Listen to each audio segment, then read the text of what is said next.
isang dasal ng pasasalamat na malaki sa Diyos. Panginoon, salamat sa bagong araw na ibinigay niyo. Alam po namin na may bago kang ipapakita sa amin na mga blessings mo, Panginoon. Salamat po sa mga nare-receive po namin na mga pagpapala. Salamat po sa good health na aming nararanasan.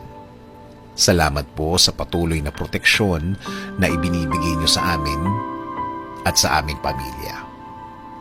Salamat din po sa paggaling ng aming ibang miyembro ng aming pamilya. Kasabay din po ng proteksyon na hindi na sila magkakasakit ulit, Panginoon. Salamat din po sa mga bagay na ibibigay niyo po sa amin. Alam po namin na ang timing niyo po ay perfect timing, Panginoon. Alam namin in time, makukuha namin ang aming hinihingi at idinadasal po namin sa inyo. At alam po namin na hindi na ito magtatagal. Naniniwala rin kami na ang lahat ng pagsubok na nararanasan namin ay bahagi ng pagtuturo sa amin, na may mga leksyon kaming matututunan along the way. At kami ay mas magiging mabuting mga tao, mas mabuting mga magulang, mas mabuting anak, at mas mabuting Pilipino. Kaya salamat po sa paggawa mo sa aming maging malakas at maging matatag sa harap ng mga hirap sa buhay. Alam po namin na alam nyo na kailangan kami ng aming mga pamilya.